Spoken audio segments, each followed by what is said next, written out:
tienes tú.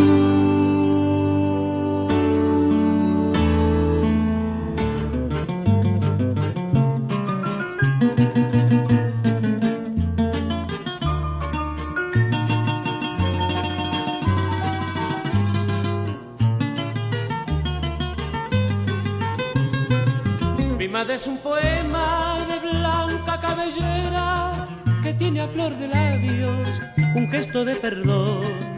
Cuando tras larga ausencia regreso, ella me espera, me abraza como a un niño, me besa con pasión. Mi madre es pequeñita, igual que una violeta, lo dulce está en su alma, el llanto en el adiós. Es dueña de mis sueños, aunque no soy poeta, los versos a mi madre me los inspira Dios. Qué linda que es mi madre, qué suerte es tenerla, qué dichoso al verla, feliz en el hogar. Radiante de alegría, al lado de sus hijos, cuidando sus nietitos, qué santa que es mi madre, bendícela así, bendícela, Señor. Mi madre es una rosa de pétalos ajados que guarda su perfume muy junto al corazón.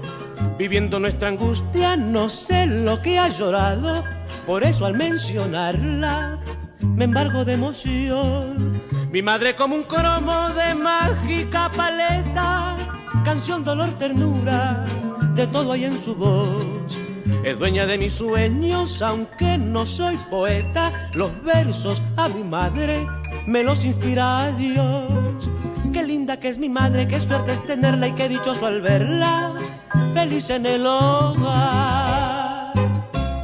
Amado Dios y Padre Celestial, te doy infinitas gracias, Señor, por darme esa preciosa oportunidad.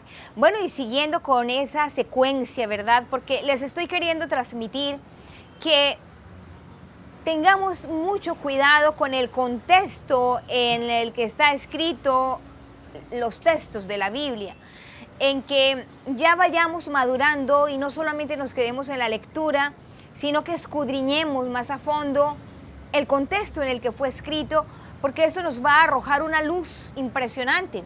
Estamos hablando del libro de Nehemías y resulta que Jerusalén fue saqueada y fue atacada porque se portaron mal los israelitas. Eso no es como nada nuevo, ¿verdad? ¿Será que nos estamos portando muy bien nosotros? Bueno, en esa época Dios mandó muchas voces de alerta para que ellos se volvieran. Ya en Deuteronomio, Moisés les había dicho que si ellos se apartaban de sus leyes, les iría muy mal, pero que si ellos se volvían a Él, Dios los rescataría de donde quiera que estuvieran. Pero yo se los había advertido, si ustedes se portan mal, los voy a dispersar.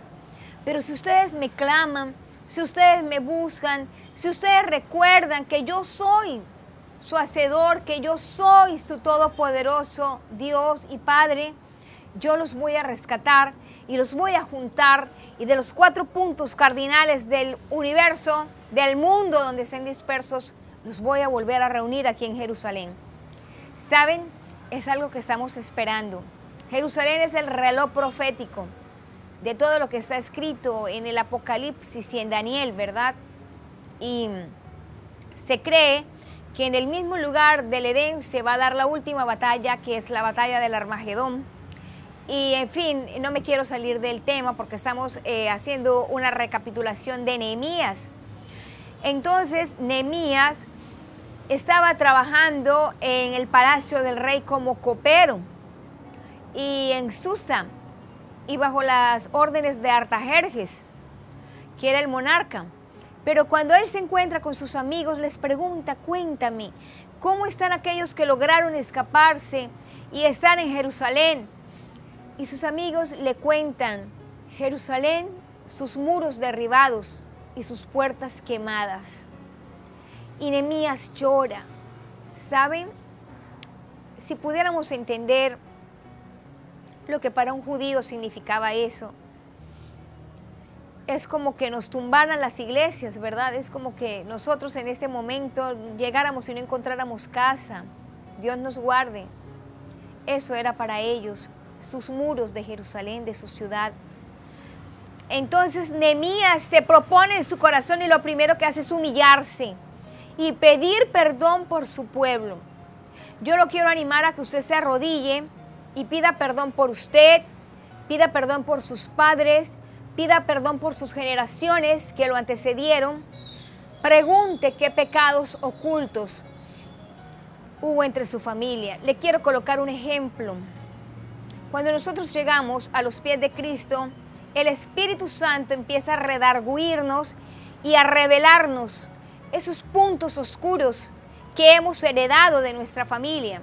Voy a hacerle una confesión muy personal, ¿verdad? Pero como ustedes me guardan todos los secretos, entonces se los quiero compartir. Desde que yo tenía más o menos unos 15 años, me di cuenta que tenía lo que entonces se le llamaban capacidades paranormales. ¿Qué es esto? Yo tenía años sin ver a una persona y le decía a mi mamá, mami, prepara almuerzo extra porque va a venir tal persona. Inicialmente mi madre pues se reía mucho de mí, ¿verdad? Pero en la medida que mis aciertos fueron tan repetitivos, ya me prestaba atención. Nosotros nos vinimos de otra parte, disgustados con mi padre, pues ella, ¿no? Y nos trajo a todos nosotros, somos 5 hermanos. Y llegamos a Santa Marta en esa época. Y no teníamos WhatsApp, ni celular, ni telegrama, ni carta, ni llamadas telefónicas porque nos habíamos venido como a escondidas del lado de mi padre. Nos vinimos como en diciembre y ya habían pasado 6 meses y a mitad de año yo le dije a mi madre, madre, prepara más comida porque hoy va a venir mi papá. Entonces mi mamá me dijo, bueno, yo te he creído muchas cosas, ya tenía 18 años para esa época. Te he creído muchas cosas, pero eso es imposible. Primero, tu papá está bravo. Segundo, nos vinimos sin decirle nada. Tercero, no ha hecho nada por comunicarse con nosotros. Entonces, no voy a hacer lo que me estás diciendo. Bueno, yo me fui a trabajar y a estudiar. Y cuando regresé a mediodía, efectivamente, allí estaba mi padre. Entonces, como que cada vez iba confirmando más esta capacidad que tenía. ¿Saben qué hice yo cuando llegué a los pies de Cristo? Le dije al Señor, quítame esto. Si esto no fue algo bueno de mis ancestros, quítamelo, por favor. Quítame esa capacidad que tengo de prever o de visualizar o de proyectarme, quítamelo. Y el Señor entonces me lo ha cambiado por un discernimiento. ¿Qué es discernimiento? Perdón, discernimiento es la capacidad que aún conservo de hablar con una persona, compartir con ella y de alguna manera darme cuenta de su estado anímico. De alguna manera es como un imán, ¿verdad? O sea, yo voy, voy viajando a Bucaramanga y la persona que está al lado, si yo no me quedo dormida enseguida, porque es otro defecto que tengo, cuando yo llego a Bucaramanga, ya la verdad, esa persona me ha compartido o la mitad o toda su vida y me dice, ¿y usted qué me aconseja? ¿Sí? Sin saber siquiera quién soy yo. Entonces es algo a lo que ya estaba acostumbrada, pero renuncié. Y oh sorpresa cuando yo empecé a indagar sobre mi familia y sobre mis ancestros y cómo les parece que esa capacidad no era buena. Y se los estoy diciendo como testimonio con todo mi corazón y con toda mi humildad, porque resulta que en mi familia, mis abuelas, mis tatarabuelas, hubo la práctica de cosas que no agradaban a Dios, como la lectura de las cartas y aquello de esas cosas que son tan terribles, ¿verdad? Y que traen tanta detención en las bendiciones de Dios. Porque dice la palabra de Dios que Él premia a las generaciones con prosperidad y con abundancia espiritual, pero que también aquellos que se han atrevido a desafiar su poder mediante estas prácticas también deben atenerse a las consecuencias.